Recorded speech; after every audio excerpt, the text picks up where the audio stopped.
Welcome in to the Autzen Audibles podcast. Erik Skopil's on the show. I'm Matt Prehm. Welcome to another edition. Spring football is back in action for the Oregon Ducks. They practiced twice during the month of March, and then they went on hiatus for winter finals and then spring break, and they've now returned. They've resumed. They've had their third practice. Sounds like all practices will be inside Autzen Stadium, according to Bryce Bcher, because if you didn't know, they're building a new practice facility. And Oregon's regular 3 practice fields that they use is all dirt right now, unusable for the football program. And unfortunately for us, that means no access to this team during practice. They will not be letting us in throughout all of spring football, which is a big disappointment, a big bummer. But nonetheless, we still have information. We spoke with head coach Dan Lanning, senior linebacker Bryce Bcher, and then Oregon starting junior center Iapani Lulu, also known as Poncho. And let's start with Dan. Let's start with Dan's first. I guess let's skip ahead to a little bit of roster management. We have some information. You got the story up. There's some newcomers. And it gives us a feel of who we're waiting on to enroll early. Yeah, let's hit that first. And before I get to that, I just say the one, I think, big notable takeaway from the lack of spring access was we will have no ability to kind of confirm practice participation in any way. And so if you've got questions about injuries or health, we have the same questions and probably aren't going to get the answers. And those who follow this program closely know Dan certainly isn't going to be giving us or pointing us in the right direction regarding player health. And so you're just going to have to understand that, be patient. Hopefully we get into fall and things change. Maybe they won't, but just giving kind of a heads up. There won't be that. And then, of course, we probably won't have our, hey, this guy looks X, Y, and Z, or we won't have those sort of impressions, unfortunately, which I know some listeners appreciated and maybe some didn't care for. But regardless, those won't be here. So either you're happy or not. 22 were here for March, newcomers. 4 more added today. That brings them to 26. Today they announced Jaden Kennedy, the Ole Miss transfer, Theron Johnson, the Northwestern transfer, had both joined the team for these April practices. There's going to be 13 of them. And then Brendan Finney, at one point a 5-star by 24/7 Sports, kind of downgraded on, but still at the third highest rated corner signee in school history. He is here along with De'Ara Hill Jr., a big-time running back out of Illinois. And so that brings them, like I said, to 26 newcomers on this roster. They're really only waiting on 2 more as far as I can tell. Now, the transfer portal will be open. They could add to that, but all 10 transfers that we know of that are signed are with the team now. And the only 2 preps that have yet to enroll are Zach Staskowski from up in Portland and Toby Hostrip, the really intriguing outside linebacker, former soccer player turned football player. Kind of just all of this has come recently for him, also not with the team. So really they've got, Matt, pretty much like their whole team here for spring, which is great. Probably the closest they've ever been to having full capacity for a spring. I mean, you're down 2 players essentially. I know even last year where they had maybe more enrolled, they were still waiting on a little bit larger group. So, I mean, from that perspective, this is a big win, I think, for Oregon to have all their transfer players here for spring. It's really important for those guys, I think, in particular, especially these 1-year guys, only have 1 year with the program, to just hit the ground running, and then getting, pretty much all your preps too. Yeah, and we should note Oregon before Dan acknowledged these 4, and the new rosters were sent out by Oregon's SID. Oregon had 103 players on its roster. The limit in the fall, we should note that it's critical right now, in the fall, is 105 total players. They can be on scholarship, every single one of them. Theoretically, I guess you could have 105 walk-ons, which would be crazy to see. But that would be a losing strategy, Matt. Yes, it would be. But you have 105 total spots. So with these 4 additions, Oregon is now at 107.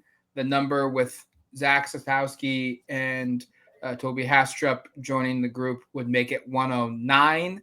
So Oregon basically has 4 guys.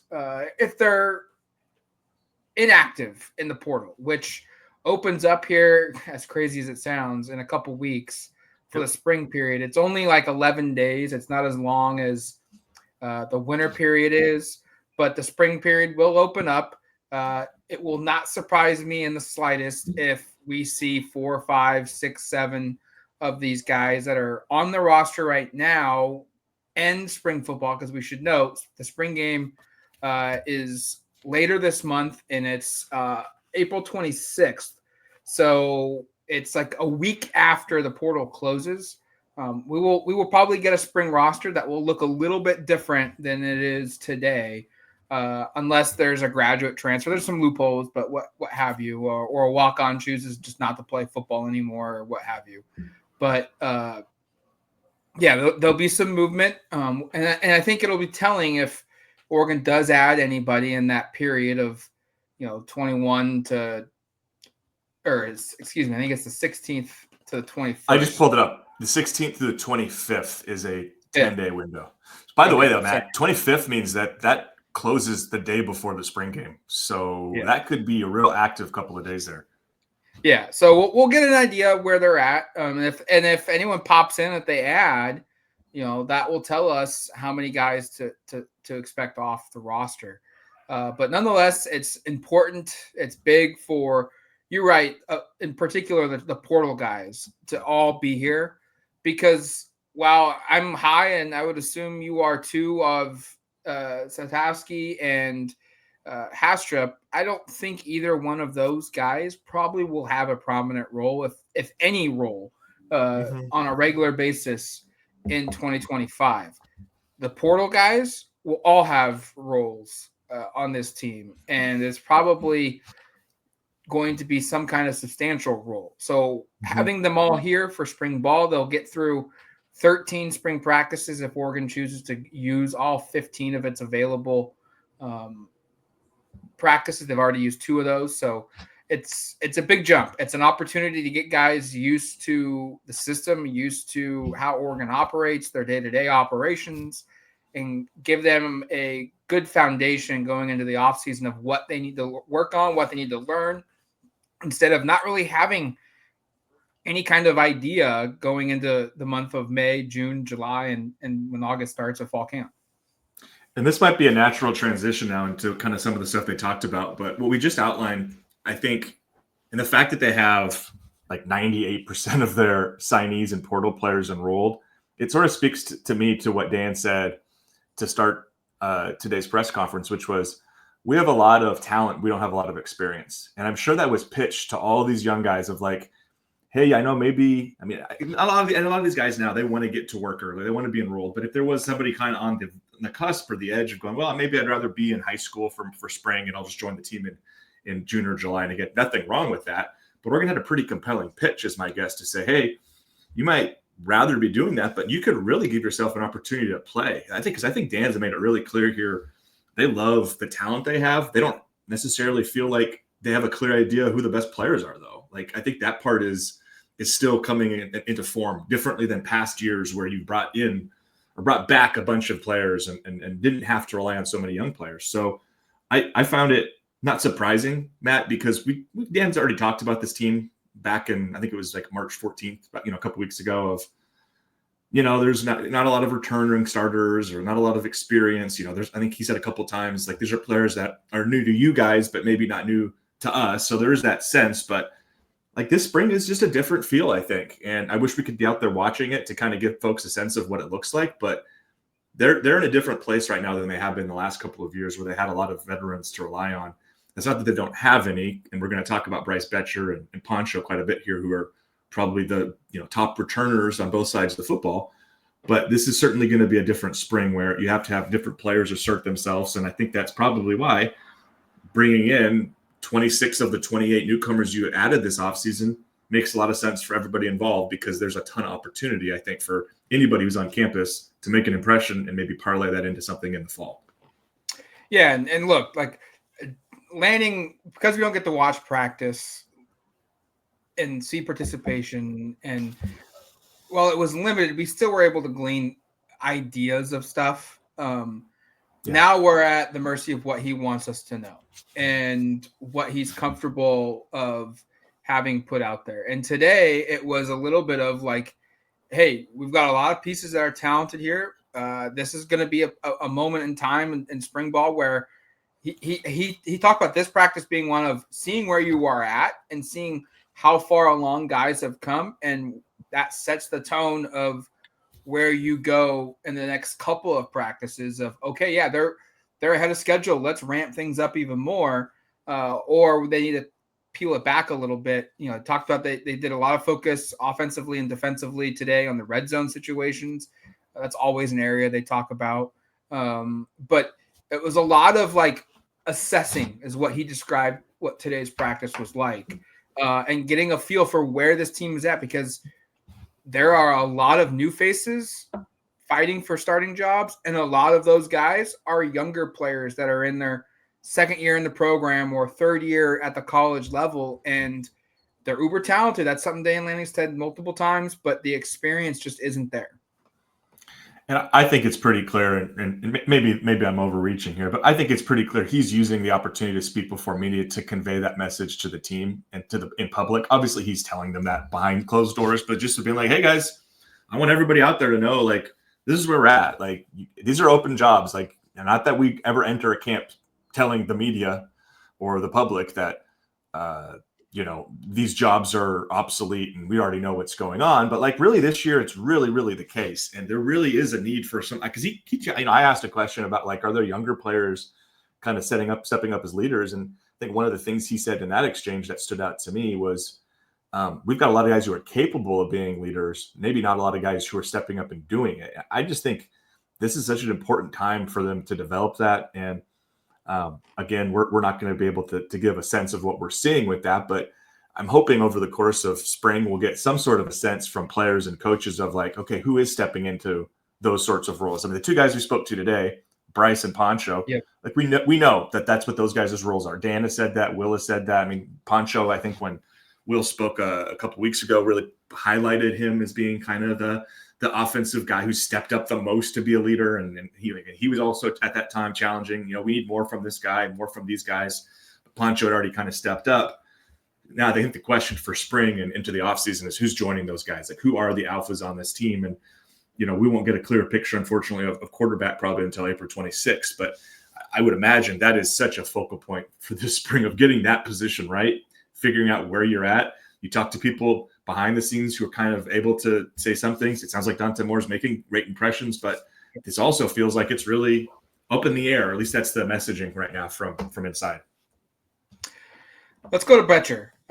Bryce Bcher, this is our first opportunity to speak with him since the Rose Bowl game, and first opportunity to talk to him about his decision to return to Oregon. Excuse me. Jared Mack, our coworker, will have a full story on it.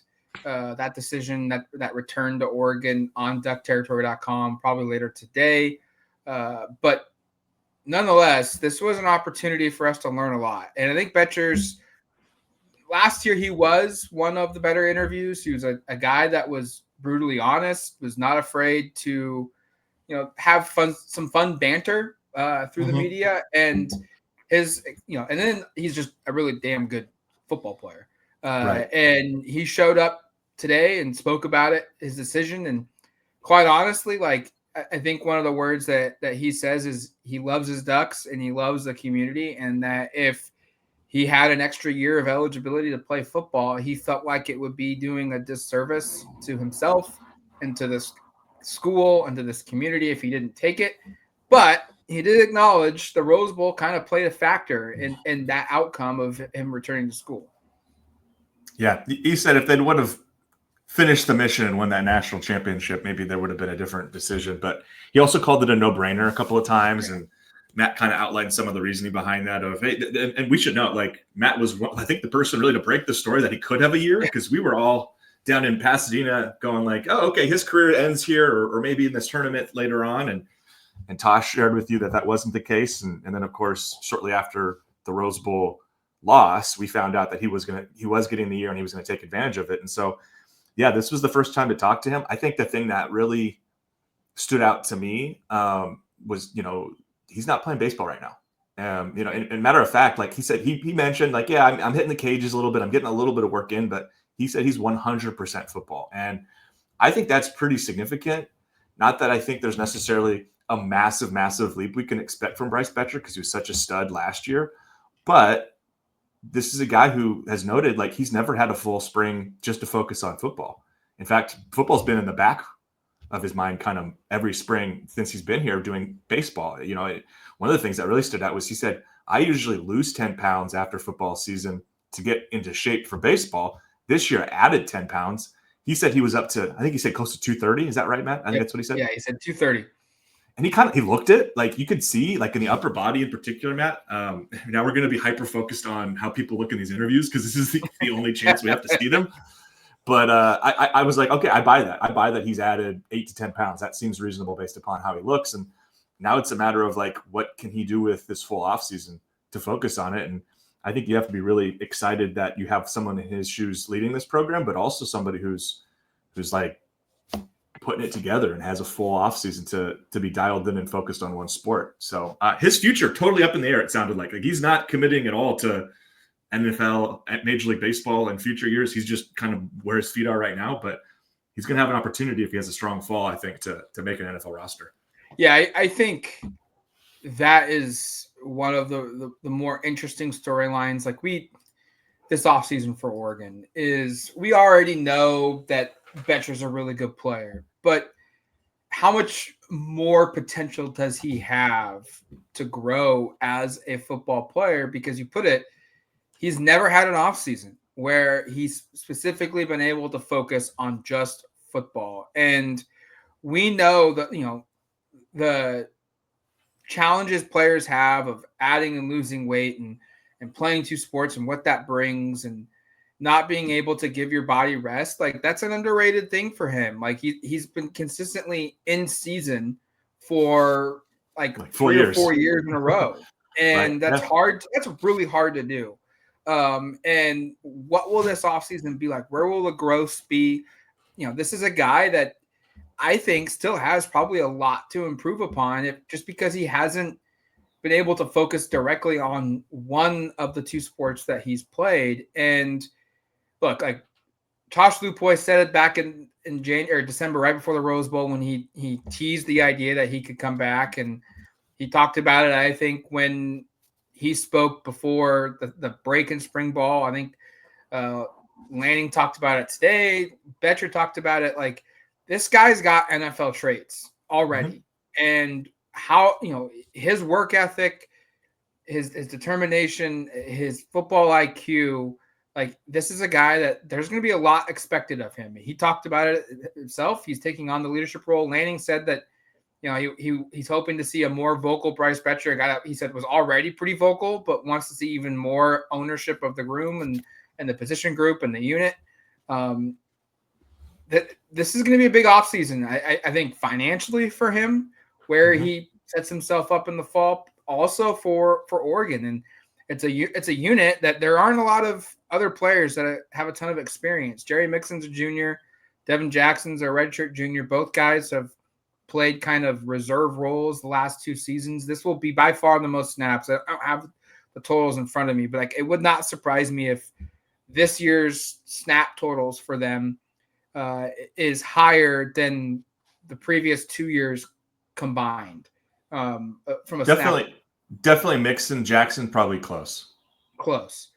So like he's gonna have a huge impact on where this room goes, and it's unfortunately we won't get to see it gradually play out. We'll make a really big overarching sweeping impression of the spring game, and then we'll see for sure early season, you know, week 1 of the 2025 season. But yeah, this is big news for Bcher and an opportunity. You know, I think you can tell like he's excited for what this offseason could bring, because he talked about it. Like normally he's like, I lose 10 pounds immediately in the winter months and spend all summer trying to get back to where I was from a weight standpoint to get ready for the season in only a limited period of time. He doesn't have to do that this year.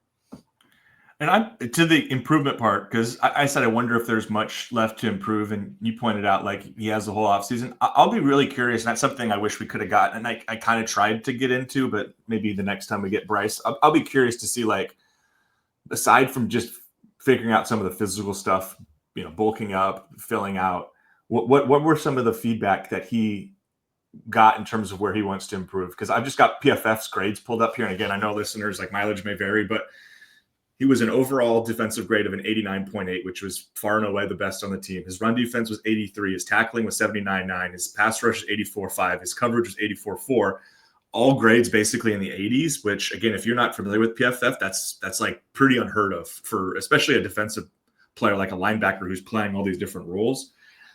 Where's the growth? Like, what is he focused on? He seems like a pretty complete player. I know at times there's been, maybe a lack of a read and react for certain things. So maybe it's as simple as that. I know he's going to be dealing with the green dot now, which means he's getting the calls in his helmet pre-snap. That was Jeff Bossa. I almost called him Coach Bossa because I think that's how my head felt like it into the coach, because it kind of felt like it.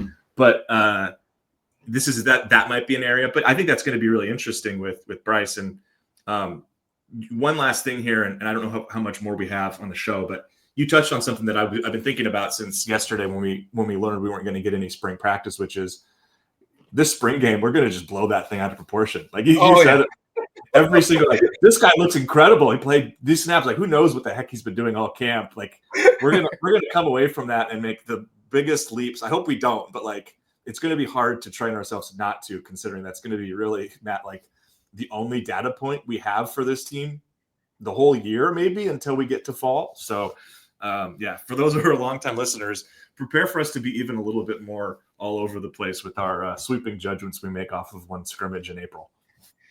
Yeah, it's going to be interesting. And look, we can learn and go through sources all we want, and we will try to get as many as we can, but nothing beats actually seeing it with your eyes. So that April 26th spring game, which is at 1 p.m. on the Big Ten Network, it's free for attendance with a donation to the Lanning County Food Drive.